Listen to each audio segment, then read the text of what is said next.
112 మంది భారతీయ అక్రమ వలసదారులతో కూడిన అమెరికా మిలిటరీ విమానం ఆదివారం రాత్రి పంజాబ్లోని అమృత్సర్లో దిగింది.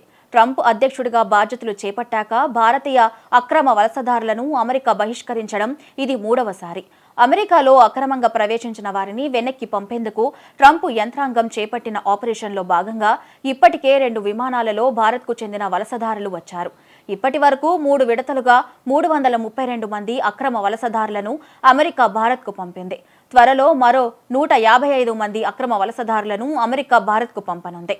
అక్రమ వలసదారులను పంపించే విషయంలో అమెరికా తీరు మార్చుకోవడం లేదు. ప్రపంచవ్యాప్తంగా విమర్శలు వెలువెత్తుతున్నా అగ్రరాజ్యం పట్టించుకోలేదు. అక్రమంగా నివసిస్తున్నారనే కారణంతో కాళ్లు చేతులకు సంకెళ్లు వేసి మరీ విమానాలు ఎక్కించారు. ప్రయాణం మొత్తం సంకెళ్లతోనే ఉంచినట్టు భారతీయ వలసదారులు తెలిపారు. అక్రమ వలసలకు తాము వ్యతిరేకమని భారత ప్రభుత్వం ఇప్పటికే స్పష్టం చేసింది. అమెరికా అధ్యక్షుడు డొనాల్డ్ ట్రంప్తో భేటీ అనంతరం జరిగిన మీడియా సమావేశంలో అక్రమ వలసదారుల సమస్య గురించి భారత ప్రధానమంత్రి నరేంద్ర మోదీ కూడా కీలక వ్యాఖ్యలు చేశారు. భారతీయులు చట్టవిరుద్ధంగా అమెరికాలో నివసిస్తుంటే వారిని వెనక్కి తీసుకోవడానికి తాము సిద్ధంగా ఉన్నామని తెలిపారు.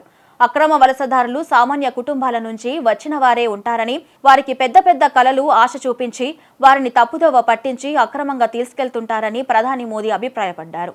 అమెరికాలో అక్రమంగా జీవిస్తున్న భారత పౌరులను వెనక్కి తీసుకెళ్లడానికి తాము సిద్ధమేనని ప్రకటించారు.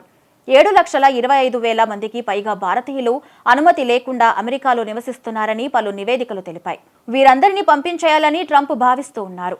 అయితే అమెరికాలో అక్రమ వలసదారుల సంఖ్యపై భారత ప్రభుత్వం వద్ద ఎలాంటి అధికారిక సమాచారం లేదు. ఈ వలసదారులు చట్టబద్ధంగా భారతదేశం నుంచి వెళ్లి ఉండవచ్చని, కానీ వారికి యుఎస్ వీసా చెల్లుబాటు గడువు దాటిపోవడం, చట్టవిరుద్ధంగా లేదా సరైన పత్రాలు లేకుండా అమెరికాలోకి ప్రవేశించి ఉంటారని భారత విదేశాంగ శాఖ సహాయక మంత్రి కీర్తివర్ధన్ సింగ్ తెలిపారు. త్వరలోనే ఇంకొంతమందిని అమెరికా నుండి భారత్కు తరలించే ఏర్పాట్లు చేస్తున్నారు.